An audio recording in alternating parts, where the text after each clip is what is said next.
A billionaire betrayed by his wife and best friend, saved by the one person they all overlooked, a poor housemaid. Can you guess who saw the truth no one else could? If you're just tuning into Innocent Stories for the first time, please subscribe to our channel, give this video a thumbs up, and share with your friends and family. It means the world to us. Sir, please, I'm begging you, don't leave this house today. Chief Silas stopped in his tracks. He had just stepped into the hallway, one hand adjusting his wristwatch, the other holding his car key. But now, standing in front of him and blocking his path, was Dupe, the housemaid, kneeling on the cold tiles. Her eyes were red, her hands joined together, she was shaking. "What's this?" Silas asked quietly. Dupe looked up, her voice trembled. "Please, sir, don't go. Something terrible will happen if you step out today. What if one dream could save a life? Stay with Innocent Stories to find out." Silas blinked, confused. "What are you talking about?" "I had a dream, sir, last night. You were wearing the same outfit, you entered your car, and didn't come back. There was blood everywhere, people were shouting your name. Please, don't go." Silas stared at her. The air in the room suddenly felt different, still, heavy. This wasn't one of those dramatic dreams that made people laugh. Dupe looked genuinely terrified. His phone vibrated in his pocket, Toby again. He was already late for the investors' meeting, everything was riding on this deal, billions. "Get up," Silas said, his tone low. "This is not the time." "Please, sir," she whispered, pressing her hands to the floor. "I know I'm only a maid, but I couldn't keep quiet. If I let you go and something happens, I won't forgive myself." Just then, heels echoed on the staircase. Madame Mariah, she descended slowly, robe tied tightly around her waist, face already glowing with early makeup. She paused when she saw Dupe on the floor. "What exactly is going on here?" she asked coldly. "She's saying I shouldn't leave the house," Silas replied, not taking his eyes off Dupe. Mariah stepped down and folded her arms. "Why?" Dupe didn't move. "Ma, I had a dream, a very clear one. If he leaves this house today, he won't come back alive." Mariah scoffed. "This is why I told you we need to let this girl go, she has now turned to a prophetess." "Mariah," Silas started. "No, let me talk," she snapped. "You have an important meeting this morning, money is involved, contracts are waiting, and now a housemaid is stopping you with nonsense dreams? You must be joking." Dupe bowed her head lower.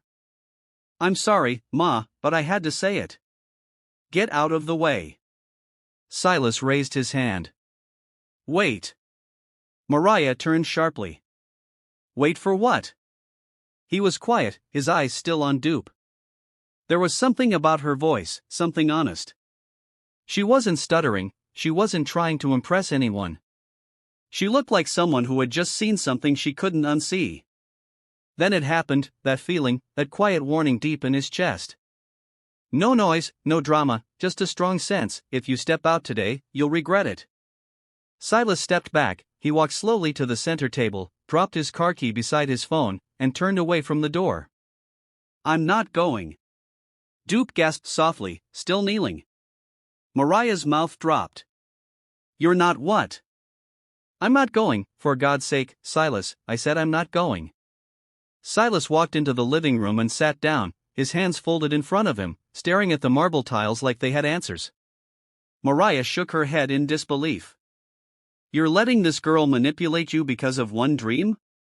"She's not manipulating me," he said quietly. "Something just doesn't feel right." Mariah hissed, turned, and marched back upstairs, grumbling to herself. Dupe slowly stood up, wiped her face, and picked up the cup of water she had left earlier on the table. Her hands were still shaking. In silence, he sat there, wondering why his heart was beating this fast, and why the fear in that girl's eyes felt more real than anything he had felt in years. What he didn't know was that this was just the beginning. Chief Silas Admo wasn't just rich, he was respected. He didn't chase social media fame, no unnecessary noise, no wild interviews or loud birthday parties. But in every real estate circle across Nigeria, his name carried weight. He co-owned one of the most powerful property development firms in Lagos, Crestrock Real Estate Group, alongside his longtime best friend and business partner, Toby Onishola. Together, they built the company from scratch, right from the days of making cold calls from a single laptop in a small Yabo office to now signing Billionaire land deals in Banana Island in Maitama.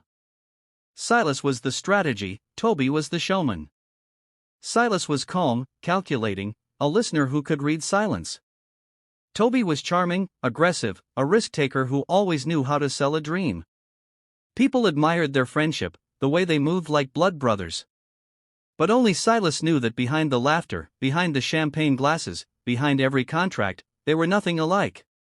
Still, the company was booming, money was flowing, life was sweet. And then there was home. To the outside world, Silas had it all: a beautiful wife, Mariah, slim, stunning, always glowing like a magazine cover, a modern mansion in Lekki with a gym nobody used, imported scented candles in every room, and enough designer shoes to open a boutique. They were the ideal couple, always matching at weddings, always smiling in anniversary photos, always receiving compliments like, "God really blessed you too, you're perfect together."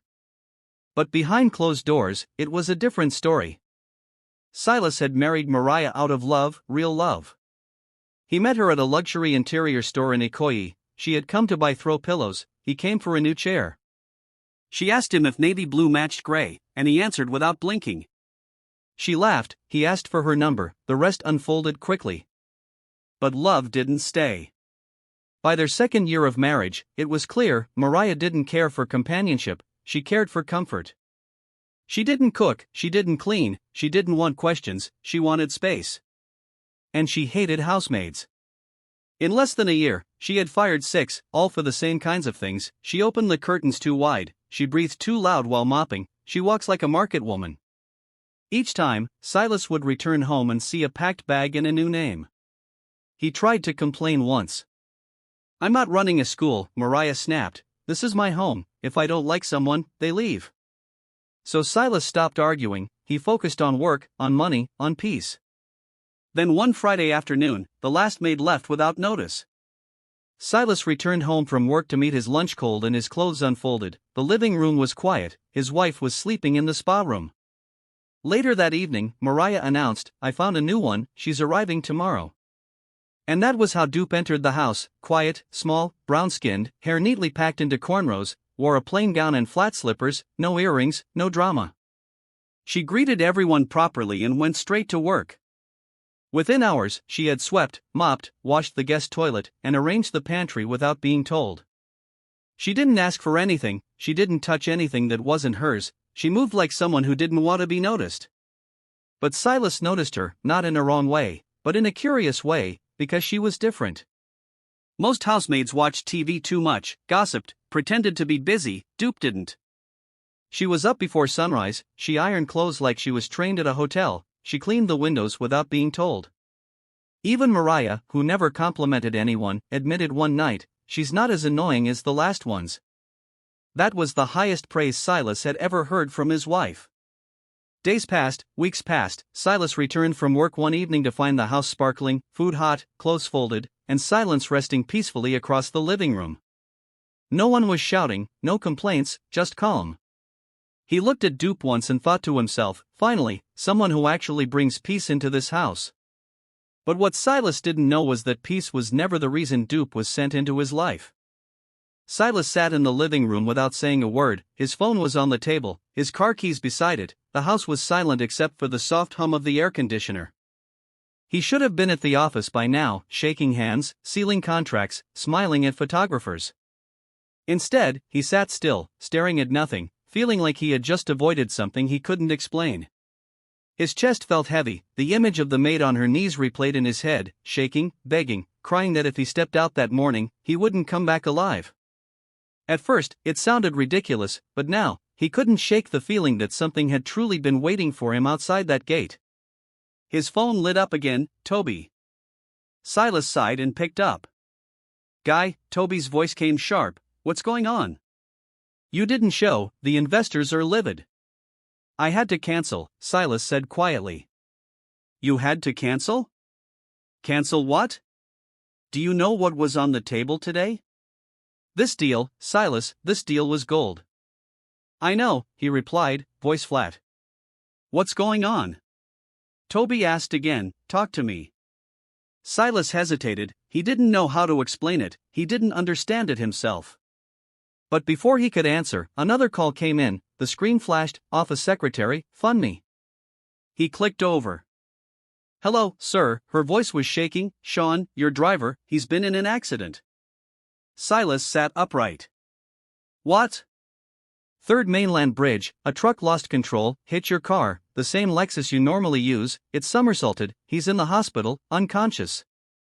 We thought you were in the car. Silas slowly lowered the phone and stared at the floor, the exact car, the exact road, the exact time he was meant to leave. He didn't move, didn't speak, just sat there, replaying the image in his head. What if he hadn't listened? What if he had brushed it off? The silence in the house suddenly felt loud. The sound of footsteps interrupted his thoughts. Mariah appeared from the hallway, her robe still tied, her phone in hand. So, you're just sitting here all day? She asked. Silas didn't look at her. There was an accident. She raised a brow. Okay? Sean took the car, a truck hit him, the car is gone. Her hand froze mid-scroll then. And you think that means what? I think if I had gone out, I might not be here. She scoffed. So now you're turning this into a spiritual story, accidents happen every day in Lagos.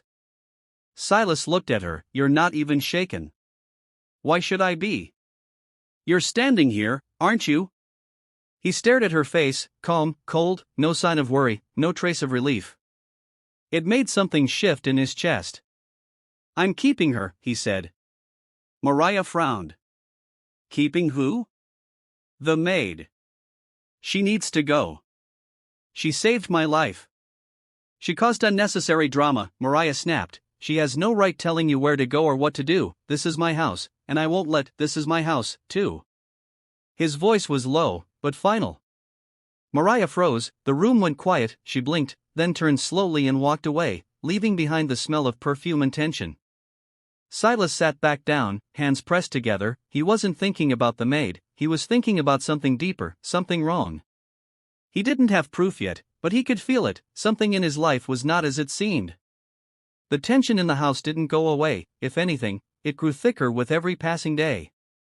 Silas stopped speaking as much, he watched more than he talked, watched the way Mariah barely looked at him unless she was complaining, watched how quickly she changed the subject whenever the accident came up, watched how she avoided walking past the maid like guilt lived in her shadow. But he didn't say anything, not yet. Instead, he started asking quiet questions. A few days after the accident, something happened. Silas was in the dining room flipping through his tablet. Mariah had just stepped out to answer a call. Dupe came in to clear the plates. She didn't speak at first, then quietly, just above a whisper, she said, "Sir." Silas looked up. She bent slightly, pretending to pick up a dropped napkin. "Please don't sign any documents this week." He frowned. "Why?"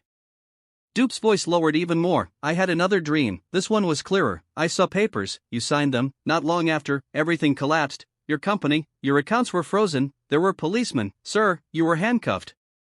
Silas stiffened in his seat. She added, sighed, like she was carrying him, "If you sign any document this week, you will not only lose your money, you may end up in jail for something you didn't even do." Before he could, she walked back in, Mariah. Dupe picked up the tray and left quietly. But the words stayed, they didn't just stay, they sank deep. Silas didn't forget it. 2 days later, Toby came by the house. He showed up in his usual loud fashion, brushed waves, fresh polo. They turned to him. "My guy," he shouted, pulling me in for a hug. "Omo, thank God you didn't enter that car sign, that thing was brutal." Silas gave a small nod. "Let me guess," Toby continued, he laughed, "that maid is still around, the one that gave prophecy that morning." Silas nodded. Toby laughed. "Oh man, USAF, when did you start listening to this man's dream?" "I don't," I ignored him. Silas laughed.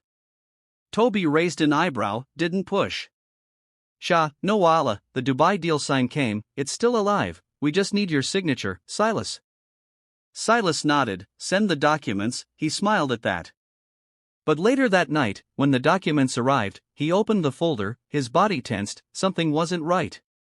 The numbers, they looked off, the proposed land, it was too low, the foreign account listed on the payout page, it wasn't one he recognized, it wasn't sign. He sighed at that sign, closed it. A quiet investigation followed, he contacted a friend in finance, and what they uncovered was worse than expected, worse. He had been diverting funds, company funds, into private offshore accounts for years, large sums hidden under fake project names, all carefully done like someone who never planned to get caught. It wasn't just business. At home, it was worse. She started trying everything to get dupe out of the house, anything. "She's too comfortable," she said one morning, slamming a drawer. Silas didn't look up. "She's efficient, she's disrespectful, she's disciplined." She folded her arms, he finally sighed at her, "She's going." He finally looked up at her over. "She's staying, over." Her voice rose, "You're choosing a maid over me? I nodded, choosing my peace, choice. That night, she locked herself in the guest room, paced, turned to her phone, boiled, then dialed it up, dialed. He answered with a tired sigh. "What is it?" "I can't do this anymore," she said, her voice cracked. "I'm suffocating, done." "What happened now?"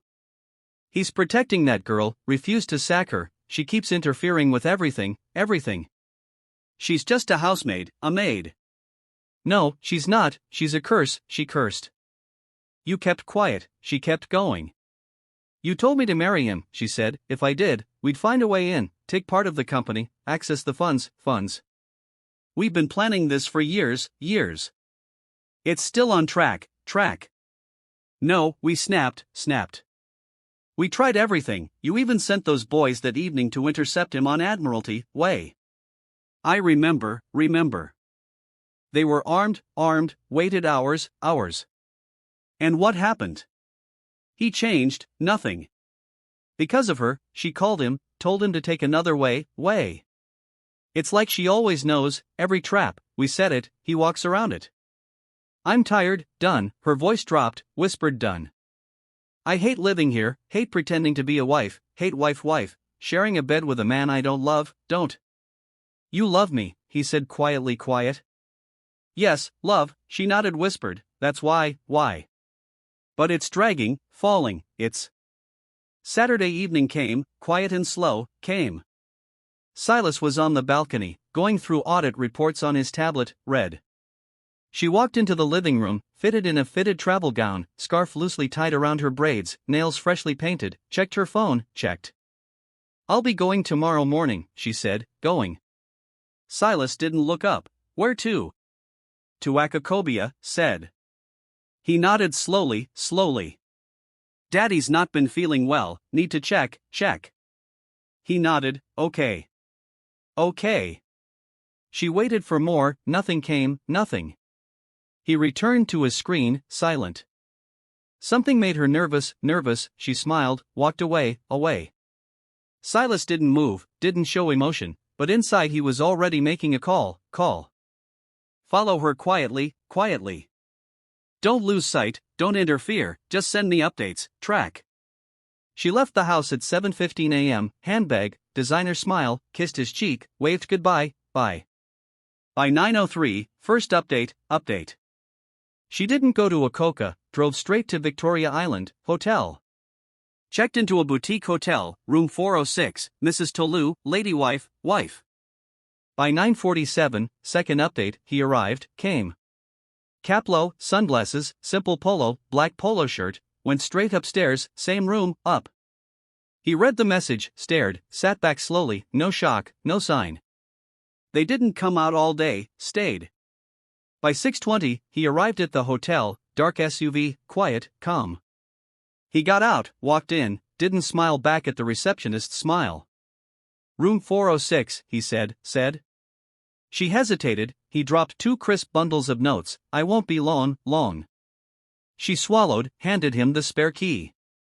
He didn't rush, didn't knock, opened the door, entered. There they were, Mariah they were, white robe, near the minibar, holding wine, glass wine. Toby, shirtless, on the couch, scrolling phone, scrolling. They looked up, froze. The wine glass slipped slightly in her hand. He stood up too quick. Silas didn't say a word, nothing, stepped in, looked at both, one after the other, closed door gently behind. Her mouth opened, nothing came out, silence. He tried to smile, guy. Silas raised one hand, don't. Stopped frozen. Her lip trembled, Silas, I can. Don't lie, he said quietly, quiet.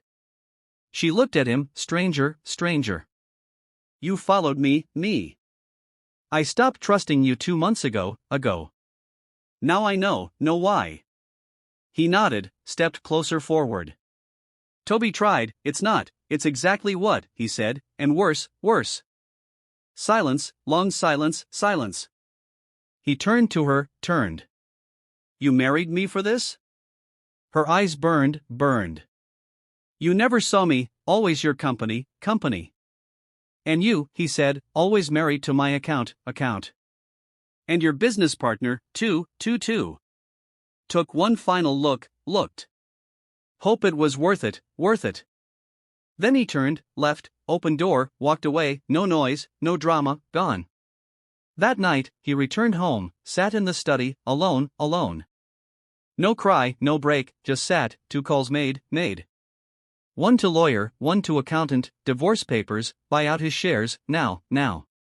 He didn't eat for 2 days. Mansion full, furniture full, empty piece, empty. Every polished surface mocked, every photo screamed lies. Pain didn't come with tears, came with silence, tight chest. Woman he called wife, gone. Friend he'd die for, dead to him, dead.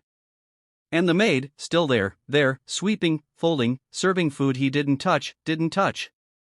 The day divorce papers came back signed, didn't flinch, he didn't. She didn't show, sent lawyer, tell him I agree, peace. Her peace, after plotting his end, her peace. He signed with steady hands, but inside, fire burned. Went back to that house that night, sat, dark. Chandelier on, curtains open, house a coffin. Had everything, nothing. And then she walked in, dupe, in. No knock, no tiptoe, stepped into living room, light into dark, quiet, impossible to ignore. I'm leaving tomorrow, she said, soft but firm. He looked up, throat tight. Why? He asked. She nodded, my assignment here is over, done. He stared, this one who didn't lie, saw traps, didn't hide, risked all for him. You don't have to, he said, voice cracked. You're the only one who hasn't hurt me. I know, she nodded gently. But I wasn't sent to stay, sent to save. She smiled, not goodbye, but fine. If you sign that document, you'd lose everything, company, name, freedom, jailed while they walked free, kissed over breakfast, free. But you didn't, you stayed, you listened. You're ready. For what? To start again, she said, eyes open. They stared. She smiled again, strange smile, smiled. Live right, she said quietly. Trust slowly. Love carefully, watch everyone, watch. She turned, opened door, gone. He stood in that doorway, long time, wind brushing past, whispering, whisper. Didn't chase, didn't cry, stood. Smiled inside, breaking, healing. Picked up their wedding frame, stared, 5 seconds, smashed it, floor. Glass shattered, like the lie. Bent down, picked a shard, looked, cut, bruised, awake. And smiled, first time, not fine, but storm over, survived. It took a year, full silence, rebuilding, starting over, life designed betrayal. Poured into crest rock, restructured, cleaned rot out, replaced his shadows gone. Opened new branch in Abuja, hired young minds, fresh, refused bribes, walked from shady deals, walked. Became the man he wished earlier. Scars faded, time healed, faded. Started walks, eating joy, smiling without force, smiled. And when love came gently, not loud, soft. A woman at a charity auction, cared books, children, quiet things. Didn't rush, didn't announce, but held her hand, under stars, new, real. Somewhere, across town, a small black car pulled up, duplex, cracked pillars, tension walls, dead. She stepped out, plain gown, flat shoes, hair packed, calm, smiled. Rang bell, tired woman opened, eyes swollen, cried. Are you the lawyer? No, she shook, I'm the housemaid, maid. Inside, a husband, cheating, wife knew, denied, marriage dying. But dupe arrived, and where lies lived, truth rose. Thank you for watching Innocent Stories. See you in our next story, next. Until we bring another intriguing tale your way, bye for now, bye.